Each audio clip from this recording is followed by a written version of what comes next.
This is Dolynny TV, ladies and gentlemen. Good afternoon and welcome back to, well, I guess you could say the next edition of the Edmonton Oilers playoff run as we get set for round two against the Vegas Golden Knights coming up sometime this week. But friends, you know what? We got to take one last moment to take this all in. You see it right here, a 5-4 victory last night for the Edmonton Oilers over top of the Los Angeles Kings, in which, well, everything finally came together. We've talked all year about the depth as it just slowly evolved, being more and more and more improved over years previous. And I mean, the best thing I've seen today is a tweet that kind of summarizes how the Oilers got this done. Is you think Connor McDavid and Leon Draisaitl both scored last night, and guess what? Nobody's talking about their impact in Game 6. It's all about the guys that stepped up, right? Klim Kostin, Kyler Yamamoto, and Stuart Skinner all leading the way for the Edmonton Oilers. And I really have to say, the Oilers' commitment here to doing the things that an organization needs to do to be successful is absolutely unreal. We'll talk about that in a matter of moments, friends. But before we get there, if you're new to the channel, I need you to consider hitting that subscribe button here on Dolynny TV.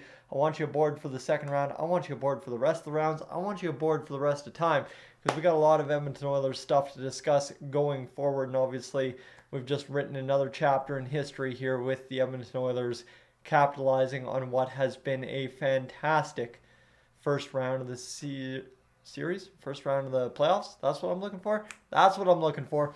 And obviously taking home the round one victory over top of the LA Kings. So when I really look at this, friends, it all comes back to this has been an absolute beautiful masterpiece put together by Ken Holland, right? As you look top down, front to back, left to right, this Oilers roster, the way it is constructed, the way it has come together, the way it has formed a round one winner in the series against the LA Kings is all on the fingerprints of Ken Holland and, of course, Jay Woodcroft. But you just look at the roster being put together by Ken Holland, how it all kind of worked together. And obviously, you look at some of the guys that have really come into their own during Ken Holland's tenure as GM. It's really incredible to see kind of how this team has developed over the past 5 years. I've been doing this for 5 years, going back to 18-19, and right, it is crazy to see where this team was to where this team is now, and to know that in the past 12, 13 months, we've indeed actually won. We've won 3 playoff rounds and played 4. That's pretty crazy to me, to be honest with you. And now we're going into our 5th one here, looking for our 4th win. That would be absolutely unreal. So that's kind of where we're at right now, right? This is lots of success, lots of things going right, everything's going good. But just how much does Ken Holland factor into this is the crazy part here. Because you look at him right now, is you've got Klim Kostin doing some unreal things. I know Oilers Nation was very much so heavily covering last night just how much of a success that Klim Kostin trade for Dmitry Samorukov has been for the Edmonton Oilers, right? You think about the term one for one, you usually think of bad things, although that one for one for Hall and Larson turned out better and better year by year with Adam Larson, to the point that fans wished all year that we could still have Adam Larson on the team this year. But you look at it right now, is that one for Klim Kostin and Dmitry Samorukov, oh my goodness, has it paid dividends. And obviously when the Oilers needed somebody to step up and have a good series in a way that maybe isn't going to be a starring role, but a guy that scores clutch goal after clutch goal after clutch goal, as Klim Kostin did 3 times in this series, well, you know what? That's a big-time victory for Ken Holland. You look at the rest of the roster, right? Desharnais, a guy that Ken Holland's kind of had percolating in the system this whole time, brings up at the exact right time this season and is exactly what this team needs.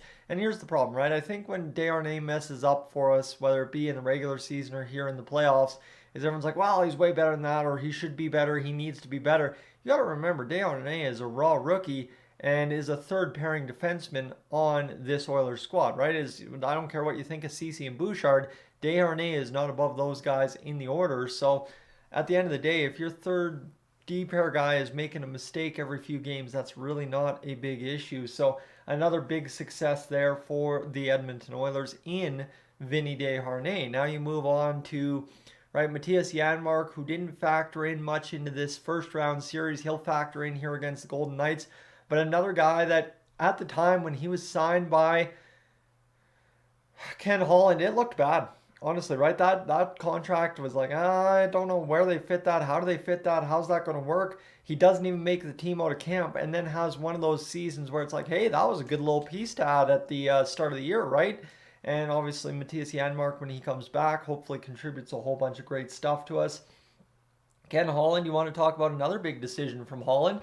Well, the guy that's on the back of this jersey, not Kyler Yamamoto, Jesse Puljujarvi gets traded away, and you bring in, well, Patrick Pistola, but you bring in actually Matthias Ekholm, which we'll get to in a moment.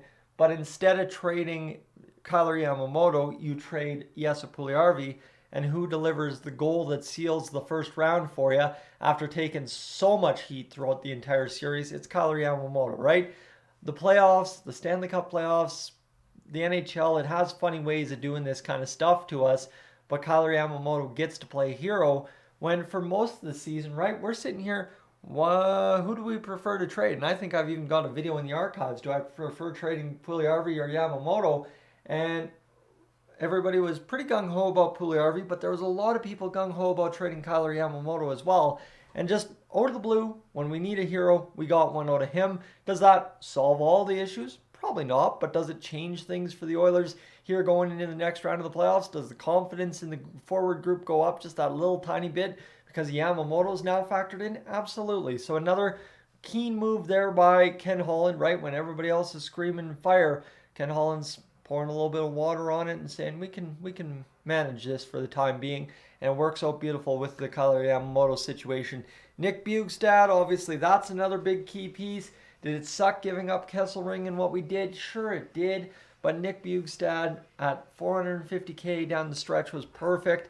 And then here in the playoffs, right now, all of a sudden you saw the Oilers, they needed to go nuclear, and they were able to elevate Nick Bjugstad, who played in big roles for the Arizona Coyotes all season, into a bigger role here with the Oilers in this first round of the playoffs in the back half of this series, and he did just fine. He had a game all to himself. The Hyman, Nugent Hopkins, and who else was on that line? Was that Nugent Hopkins, Hyman, and anyway, I'm blanking out. But you get where I'm going, right? It's a huge get for them there.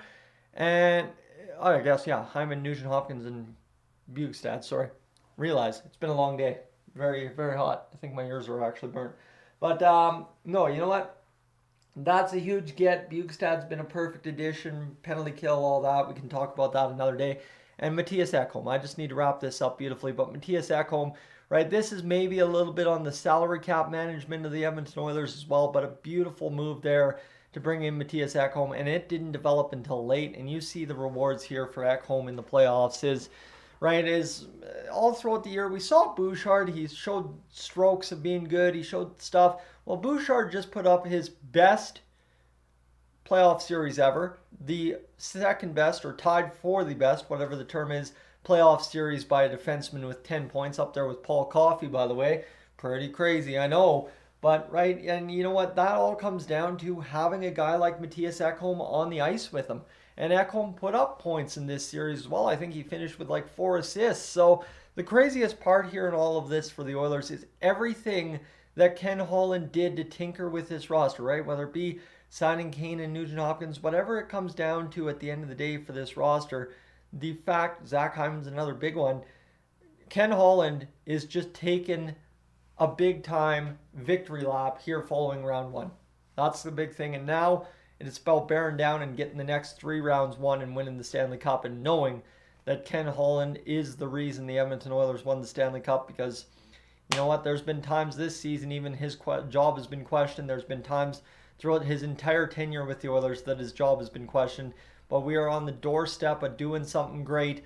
4 wins away from being in the Final Four for the second straight year. And then 4 wins after that away from being in an all-out brawl for the final trophy at the end of the NHL season, the Stanley Cup. It's that close, friends, and you know what? It's one of those moments you just got to sit back and be grateful that, you know what? Even though at times it didn't seem like it, Ken Holland was putting together a winner, and now we are just 12 wins away from being the ultimate winner this season in the NHL. Friends, I'm Tyson. This is Dolynny TV. I am up on out of here.